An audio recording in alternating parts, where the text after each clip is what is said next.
Un policier nommé Luc arrête un criminel psychopathe et le verrouille dans une cellule avec un autre détenu. Il retourne ensuite dans les rues pour continuer ses patrouilles de la journée.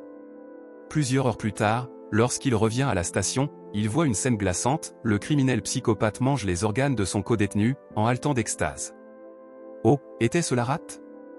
Tout a commencé plusieurs semaines plus tôt avec Alice Woods, une jeune travailleuse sociale qui venait de s'installer à Garrett, Texas.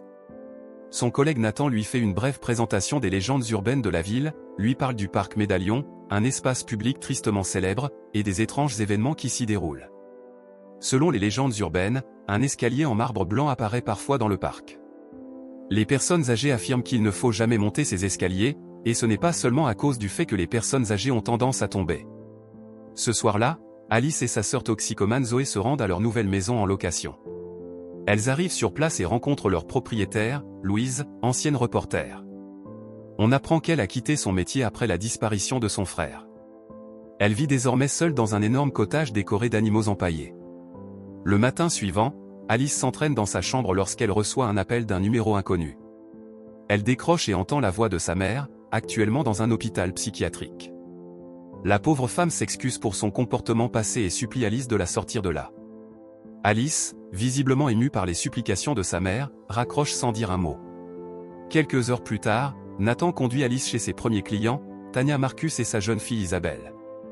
Il lui explique que les autorités locales vont retirer Isabelle du foyer et la prévient que cette affaire pourrait devenir compliquée. Sur le chemin, il traverse un quartier nommé Butches Block. Nathan explique que la ville a été construite autour d'usines de transformation de viande appartenant à un riche homme d'affaires nommé Joseph Pitch.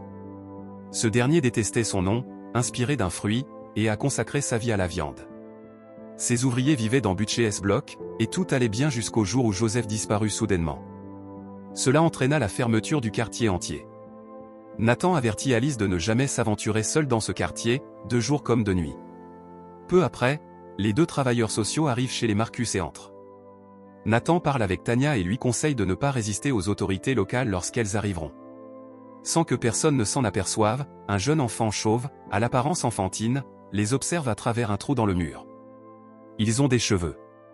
Quelques instants plus tard, Alice entre dans la chambre d'Isabelle et la trouve assise par terre.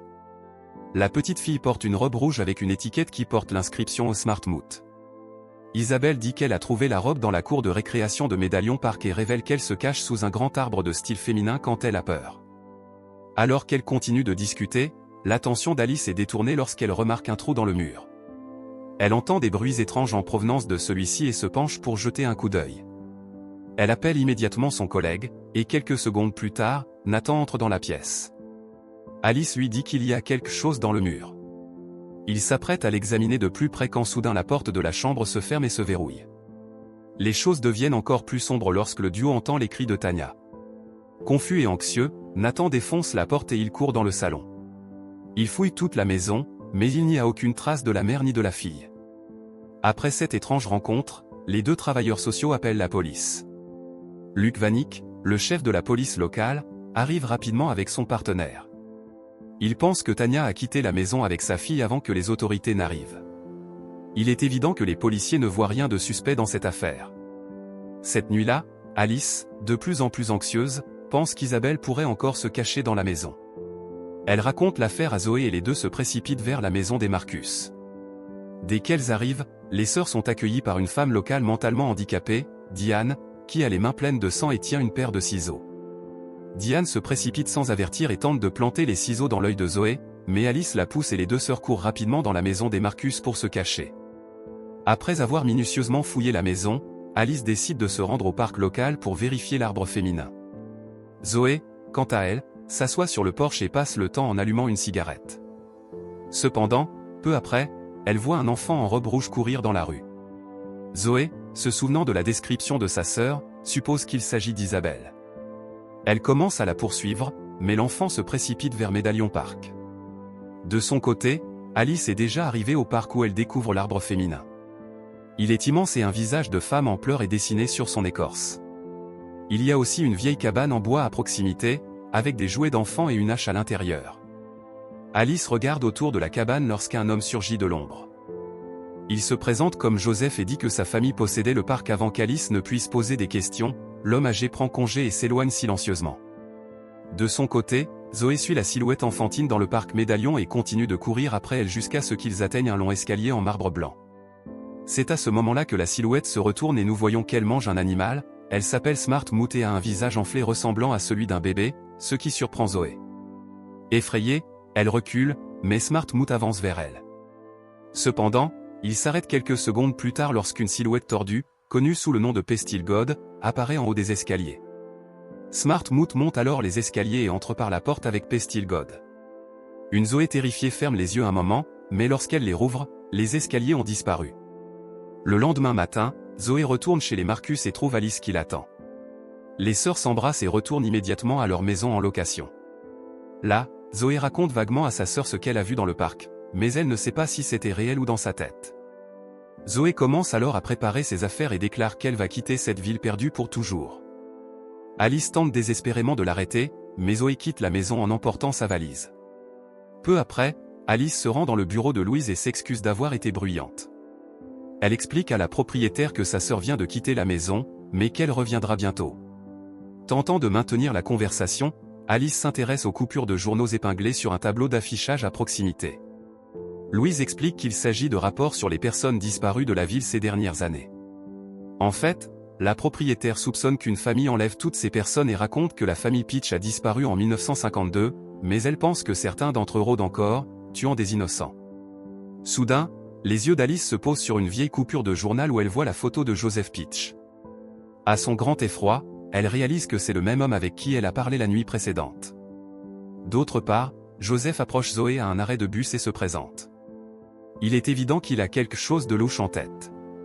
Le lendemain matin, Alice dit à sa propriétaire que Zoé a vu quelque chose de terrifiant dans le parc Médaillon, mais qu'elle ne dirait pas quoi. Les deux se rendent alors sur les lieux et arrivent bientôt à un terrain de jeu au centre de l'établissement. Là, Alice voit une silhouette enfantine en robe rouge s'éloigner au loin. Elle pense qu'il pourrait s'agir d'Isabelle et se précipite à sa poursuite, laissant Louise seule. Peu après, Alice voit l'enfant marcher vers un homme vêtu d'un costume des années 1950. Elle les suit prudemment, mais découvre une scène stupéfiante, un long escalier en marbre, librement dressé au milieu du parc. L'enfant et l'homme montent alors les escaliers avant d'entrer dans une porte au sommet. Confuse et choquée, Alice s'approche de l'escalier, mais un bruit strident la fait s'évanouir. Un moment plus tard, Louise réveille Alice et les deux retournent chez elle. À leur grande surprise, elle trouve Zoé debout dans la véranda, portant une robe des années 1950. Elle déclare qu'Alice n'a plus à s'inquiéter, car elle a été guérie. Pendant ce temps, près d'une décharge locale, Luc et son partenaire sont en service lorsqu'une femme atterrit sur le capot de leur voiture. La pauvre femme est harcelée par un homme psychopathe portant un costume des années 1950, qui dit des choses comme « Regardez ça, chérie ». Luc le pousse rapidement au sol, mais l'homme continue de rigoler de façon inquiétante. Il se présente sous le nom de Robert Peach et dit qu'il compte faire un projet spécial avec Luc.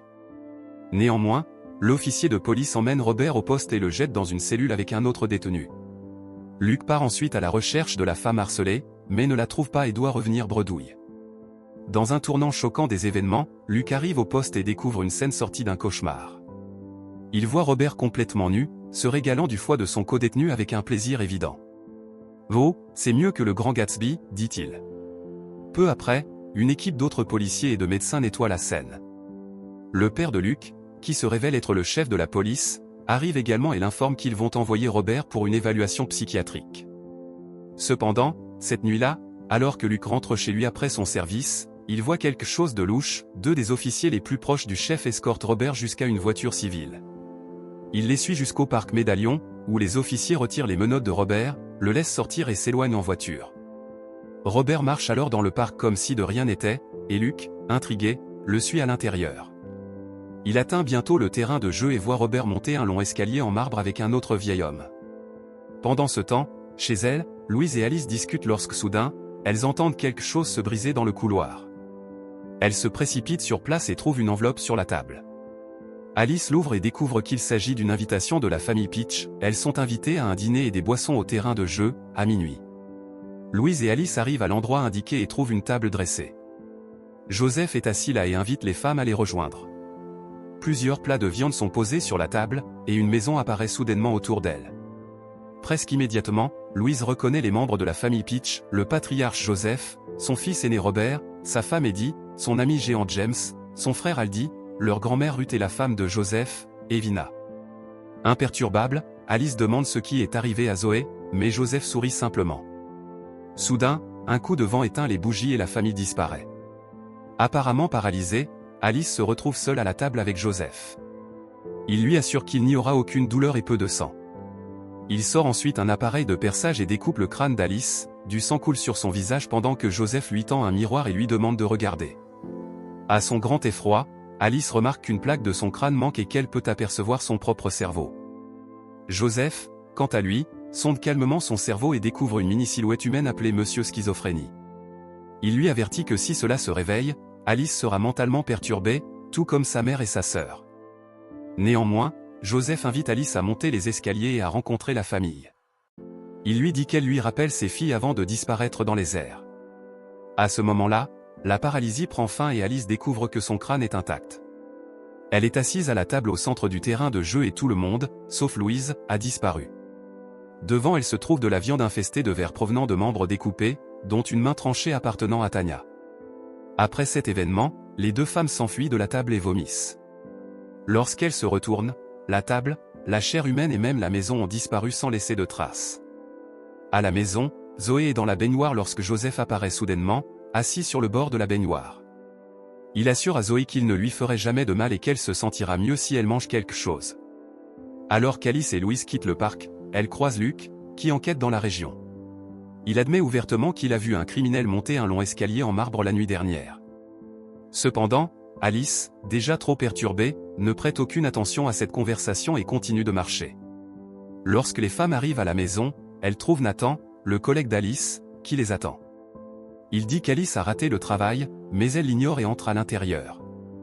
Alice se précipite alors vers sa sœur, qui semble se reposer dans la chambre d'amis. Malgré la chaleur, Zoé a les couvertures et une couverture tirée, ce qui suscite des soupçons chez Alice. Elle les tire et découvre que la jambe de Zoé saigne abondamment. La scène passe brusquement à un peu plus tard et nous voyons que Zoé a été emmenée à l'hôpital local. Alice est à son chevet tandis que Nathan et la propriétaire attendent à la porte de la chambre. À ce moment-là, Louise reçoit un appel de Luc, qui veut la voir immédiatement. Il s'avère qu'il visite également l'hôpital pour des raisons officielles et se trouve actuellement dans la cantine. Louise et Nathan descendent alors pour retrouver le policier. Peu après, le duo retrouve Luc dans la cafétéria de l'hôpital, et il commence à se confier. Il explique que les hommes de son père ont libéré un tueur dans le parc Médaillon la nuit dernière, et que le criminel a ensuite monté un escalier et disparu derrière une porte avec un vieil homme. Juste au moment où ils discutent, Robert arrive juste à l'extérieur de la cafétéria. Il les voit mais danse calmement comme si de rien n'était. Luc est stupéfait par la scène, il sort son arme et se précipite après le criminel psychopathe. À l'étage, Alice et Zoé discutent de l'état de cette dernière. Zoé refuse de dire ce qui a causé la grave blessure à sa jambe, mais à travers un flashback, nous voyons que Zoé s'est tranché les cuisses, a pris un morceau de sa propre chair et l'a hésitamment mangé. Pendant ce temps, Luc, Louise et Nathan cherchent Robert à l'hôpital, mais ils finissent par marcher dans un piège tendu par le criminel. Robert parvient à séparer Nathan du reste du groupe avant de lui trancher la gorge. Fou de rage, Luc pointe son arme sur le criminel et lui ordonne de se mettre au sol.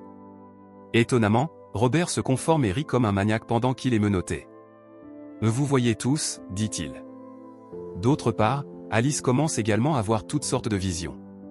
Elle se précipite vers la pharmacie de l'hôpital à la recherche de benzodiazépine, un médicament ayant des propriétés relaxantes. Elle revient vite, mais découvre que sa sœur a disparu.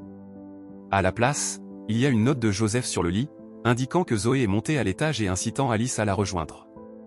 Pendant ce temps, Luc conduit à la station de police avec Robert sur le siège arrière. Le criminel siffle et reste calme, comme s'il n'avait pas tué un autre être humain. Cela pousse Luc à bout, et il décide de prendre une mesure radicale. Il sort son arme et tire plusieurs balles dans la poitrine de Robert. D'autre part, Alice est arrivée au terrain de jeu à la recherche de sa sœur. Il ne lui faut pas longtemps pour trouver ce qu'elle cherche. Elle voit Joseph conduire Zoé à l'escalier et à la porte au bout. N'ayant pas d'autre choix, Alice grimpe les escaliers elle-même et entre par la porte, et l'épisode se termine sur un cliffhanger.